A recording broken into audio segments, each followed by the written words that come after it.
Hello everyone, welcome back to Bhavini's kitchen. Friends, Gujarati kadhi એટલે ખાટી મીઠી અને ટેસ્ટી બનીને તૈયાર થાય છે.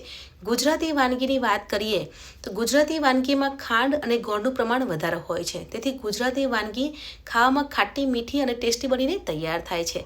તો આજે આપણે ગુજરાતી સ્પેશિયલ ખાટી મીઠી કઢી બનાવવાના છે. તો કઢી બનાવવા માટે લસણ અને મરચાંની પેસ્ટને રેડી કરવાની છે.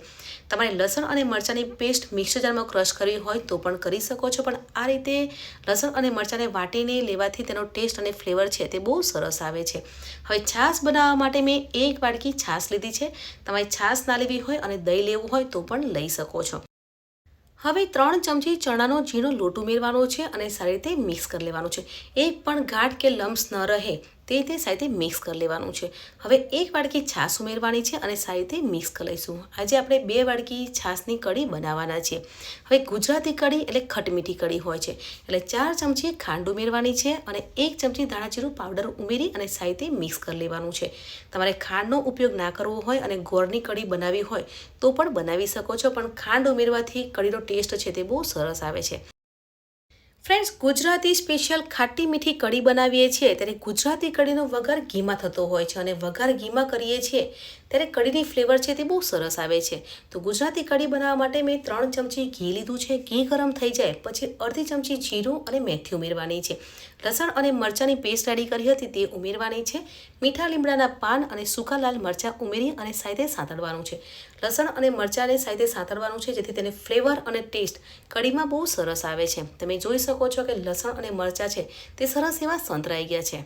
ફ્રેન્ડ્સ, લસણ અને મરચાંની પેસ્ટ સંતરાઈ ગઈ છે તો હવે જે છાશ રેડી કરી હતી તેને પેનમાં ઉમેરી લેવાની છે અને સારી રીતે મિક્સ કરી લઈશું. હવે કઢી બનાવવા માટે જે છાશ લીધી છે તે ખાટી છે કે મોરી છે તે એકવાર ચેક કરી લેવાની છે. જો ખાટી છાશ હોય તો અડધા ગ્લાસ જેટલું પાણી ઉમેરવાનું છે અને મોરી છાશ હોય તો પાણી ઉમેરવાની જરૂર નથી. અને જો તમે દહીંમાં કઢી બનાવતા હોય તો અડધા ગ્લાસ જેટલું પાણી ઉમેરી અને કઢી બનાવવાની છે. હવે કઢીમાં સ્વાદ પ્રમાણે મીઠું ઉમેરવાનું છે અને સારી રીતે મિક્સ કરી લઈશું. હવે કઢીને આપણે ઉકળવા દેવાની છે. જેટલી કઢી ઉકળશે તેટલી તેનો ટેસ્ટ છે તે બહુ સરસ આવે છે. અહીંયા ખડા મસાલા લેવાના છે. ખડા મસાલામાં મેં તજ અને લવિંગ લીધા છે. તેને અધકચરા ક્રશ કરી અને ઉમેરી લઈશું. અને કઢી ઉકળશે પછી જ આપણે ખડા મસાલા ઉમેરવાના છે જેથી ખડા મસાલાની ફ્લેવર છે તે કઢીમાં આવી જાય છે. ફ્રેન્ડ્સ, ગુજરાતી કઢીની વાત કરીએ ને તો ગુજરાતી કઢી ખાટી મીઠી બનતી હોય છે, પણ કઢીમાં ખાંડનું પ્રમાણ તમારા ટેસ્ટ પ્રમાણે વધારે અને ઓછું કરી શકો છો.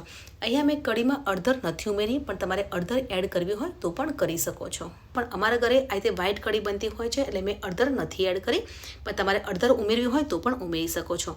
અને તમે જોઈ શકો છો કે ચણાનો લોટ ઉમેર્યો છે એટલે કઢી છે તે થીક બનીને તૈયાર થઈ ગઈ છે. એટલે પરફેક્ટ એવી ગુજરાતી સ્ટાઇલમાં ખાટી મીઠી કઢી બનીને તૈયાર થઈ ગઈ છે. પણ તમારે આ જ કઢીને કાઠિયાવાડી સ્ટાઇલમાં બનાવવી હોય તો ખાંડ કે ગોળ ઓછું એડ કરવાનું છે. એટલે કાઠિયાવાડી કઢી થોડી ખટાશવાળી હોય છે, એટલે તમારી ખટાશવાળી કઢી એટલે જે કાઠિયાવાડી કઢી છે તે બનીને તૈયાર થઈ જશે. આજે આપણે ગુજરાતી કઢી બનાવી છે તે બનીને તૈયાર થઈ ગઈ છે. તો ઉપરથી લીલા દાણા ઉમેરી અને સાથે મિક્સ કરી લઈશું. તો ફ્રેન્ડ્સ, આપણી ગુજરાતી રેસીપી એટલે ખાટી અને મીઠી અને ગુજરાતી સ્ટાઇલ ખાટી મીઠી કઢી બનીને તૈયાર થઈ ગઈ છે. તો કઢીને સર્વિંગ પ્લેટમાં સર્વ કરીશું. કઢી સાથે તમે પુલાવ સર્વ કરી શકો છો, મસાલા ખીચડી કે મોરી ખીચડી સાથે પણ સર્વ કરી શકો છો, અને એકલો બાજરીનો રોટલો કે મકાઈના રોટલા સાથે પણ સર્વ કરી શકો છો. તો પરફેક્ટ એવી ગુજરાતી ખાટી મીઠી કઢીની રેસીપી તમને કેવી લાગી કમેન્ટમાં જરૂર જણાવજો.